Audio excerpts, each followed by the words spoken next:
车臣网红兵要跨国驰援伊朗。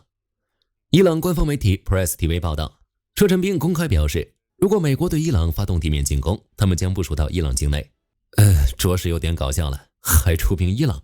这群网红兵连俄乌战争都自顾不暇了。乌军在南部的反攻大获全胜，第聂伯罗彼得罗夫斯克州的备战领土基本已经宣告全境解放。俄罗斯不会也不可能有精力照顾中东。那么当前中东战况如何？乌军的反攻为什么能有那么大的战果？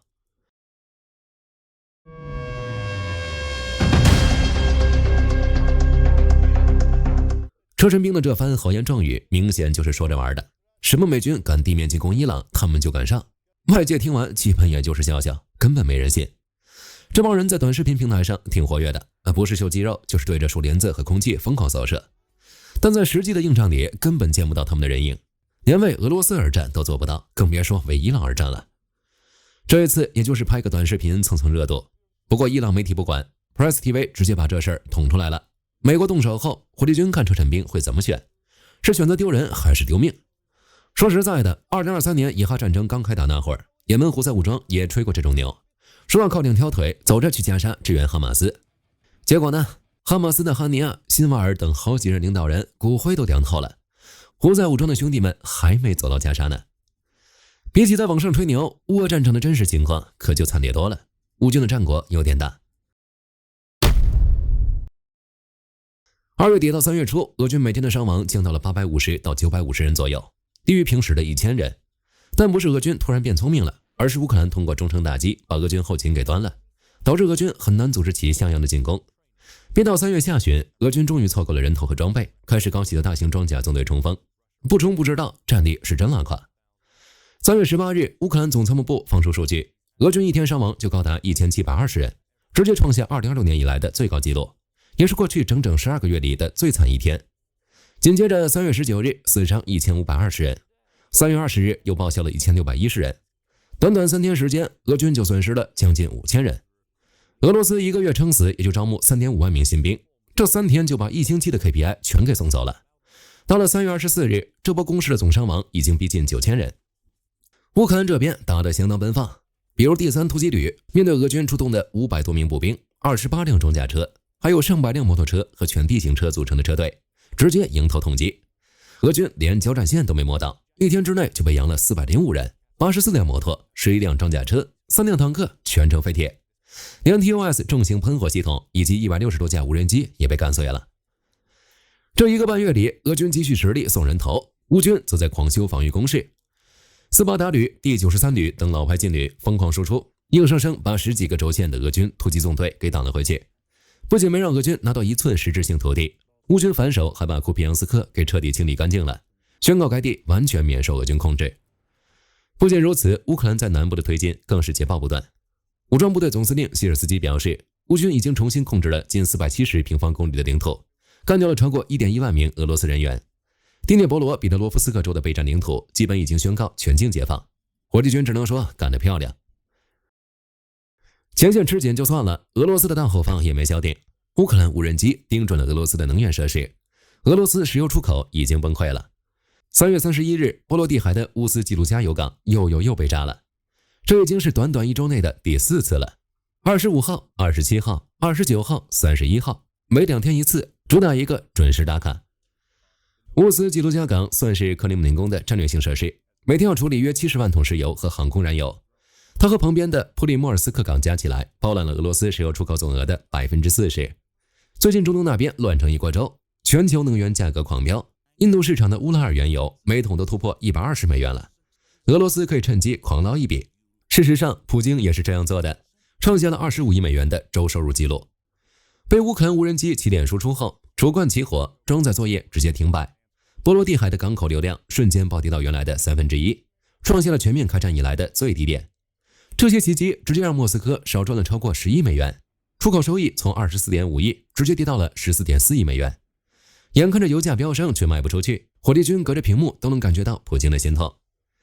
对俄罗斯来说，现在的局势可谓是处处被动，前线兵力一直消耗，后方的经济大动脉又被乌克兰掐着脖子放血。至于车臣说要去中东帮伊朗打美军，火力军建议他们还是先把短视频账号打理好吧，毕竟打嘴炮可比去前线送命容易多了。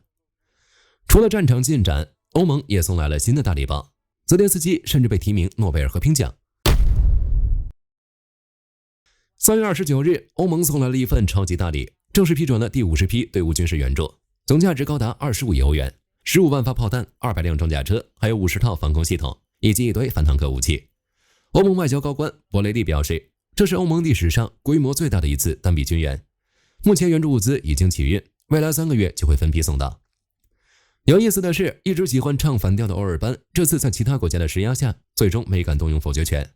不过，这位老哥憋了一肚子火，在选举演讲中破防了，对着台下的反对派民众破口大骂。结果民众也不是吃素的，当场对骂回去，现场气氛那叫一个火爆。堂堂一国总理干成这样也是没谁了。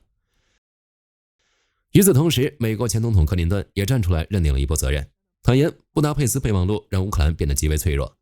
从根源上看，乌俄战争美方是要负责的。火力军觉得敢于直面历史承担责任，这道德境界不低，比停止援乌的特朗普强。或许是因为中东冲突导致全球燃油价格上涨的问题，现在有国家让乌克兰别再炸俄罗斯的能源设施。对于这件事，泽连斯基硬核回怼，想让我们停手可以，只要俄罗斯不打乌克兰的能源基础设施，大家就都别打。只要俄方搞出停火时间表，全面停火，能源停火，粮食安全停火都行，问题分分钟解决。对于国际能源供应不足与价格飙升这口大黑锅，泽连斯基不背，直接甩给了霍尔木兹海峡被封锁。说实在的，这事本来就不应该找上乌克兰。作为被入侵的国家，乌克兰对侵略者的任何打击都是合法合理的。泽连斯基最后还表态，如果需要，乌克兰可以帮忙打通霍尔木兹海峡航道。对于这番高情商回怼，火力军直接打满分。最后再说个好消息，奥斯陆大学的教授正式提名泽连斯基和乌克兰人民竞逐2026年诺贝尔和平奖。理由很简单，乌克兰人民在抵抗俄罗斯侵略过程中，不仅是在保卫自己的民主，也在某种程度上保卫了整个欧洲的和平。提名强调的不只是泽连斯基个人，而是整个乌克兰民族。自2014年以来，尤其是自2022年全面入侵后，对抗占领、暴力和压迫的努力。2026年诺贝尔和平奖得主将于10月10日公布，是否将和平奖授予一位战时国家的领导人，现在还无法确定。在火力军来说，一个带领全国人民抵抗侵略者长达4年之久的领导人，肩上完全扛得起包括诺奖在内的任何荣誉。至于中东战况，现在的确有些迷离。特朗普已经表态，美国将在2到3周内结束对伊朗的战事。不过，是否与伊朗进行地面战的事情，美国内部已经吵得不可开交。多名知情官员爆料，3月底，卢比奥跟海格塞斯当着众人的面爆发激烈争吵。媒体形容这两人声音极大，情绪激动，主打一个针锋相对，互不相让。海格塞斯是个激进派，支持赶紧把地面部队派到伊朗去，彻底解决伊朗的威胁。他还在白宫简报会上跟记者打包票，说美国绝对不会像越南和伊拉克那样陷入泥潭，只要地面部队下场就能解决问题。但卢比奥坚决不干，他觉得只要把地面部队派过去，美国会被拖入一场漫长又昂贵的战争中。卢比奥的理由也很充分，咱们最初的目标只是摧毁伊朗的弹道导弹能力、核设施还有所有海军，现在这些目标基本都已经实现了，根本没必要派兵去趟这趟浑水。对于这个立场，卢比奥不仅在白宫安全会议上死咬着不放，在G7会议上态度也是雷打不动。具体结果如何，我们拭目以待。另一边，北约各国也表态了，不想介入中东冲突。西班牙拒绝美国使用罗塔和莫龙空军基地，并禁止对伊朗作战的美机飞越西班牙领空。首相桑切斯直接把话挑明了，我们已拒绝美国使用这些基地进行战争。关于伊朗的飞行计划，一律驳回。美国的领空过境仅限于紧急降落，这就导致从英国菲尔福德空军基地起飞的美军飞机，现在只能苦哈哈地绕到伊比利亚半岛或者直布罗陀海峡。不仅增加了航程，飞行成本也是蹭蹭往上涨。其他国家一看也跟着有样学样，法国直接说不允许美军战机飞越领空，意大利更绝。根据彭博社和意大利媒体报道，罗马正式拒绝了美军飞机在西西里岛空军基地起降，理由很简单，美军战机挂着武器想去中东，还不提前跟我们协商授权，严重违反了意美双边协议。波兰这边也是一点面子没给，当地媒体爆料，美国非正式的找华沙要东西，希望转移一套爱国者防空系统和 PA3 拦截弹，去填补中东因伊朗袭击而消耗的防空库存。结果波兰防长卡梅什明确回绝，说我们的爱国者是用来保护波兰领空和北约东翼的，在这方面没有任何改变，我们也没计划把他们转移到任何地方。火力军说句实在话，波兰做的没错，乌俄打得正激烈，俄罗斯还向欧洲发动混合战争，而这时候本来就不应该挪用东欧的防空系统。至于其他国家不让美国战机使用空军基地打击伊朗，火力军觉得没什么，本该如此。万一伊朗发疯打击这些基地，这就是无妄之灾了。总的来说，现在的乌俄战场不是俄罗斯说了算，普京所说的让乌克兰放弃顿巴斯，注定只是一个梦。中东战况已经接近尾声，美国的大部分目标都已经实现，如何结束，火力军将持续关注。本期视频到这儿就结束了，各位觉得乌军的下一步举动是什么？美伊之战会如何结束？欢迎在评论区留言，大家一起讨论。我是火力军，下期见。好的，各位观众朋友们，我们频道一直在聊真实的军事资讯和武器装备，后台也经常有朋友问，有没有值得推荐的入门级模型？今天就和大家分享一款近期接触到的产品。首先，它的外形还原度做得相当不错，比例准确，武器上的一些关键细节和标识也都有体现，材质也说得过去，拿在手上有不错的分量感。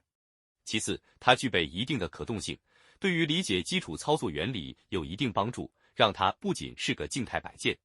综合它的做工和可玩性来看，价格确实比较亲民。对于想入门模型收藏，或者单纯想在桌上贴一个摆件的朋友来说，是一个性价比很高的选择。商品链接已经给你们上了，感兴趣的朋友可以自行了解。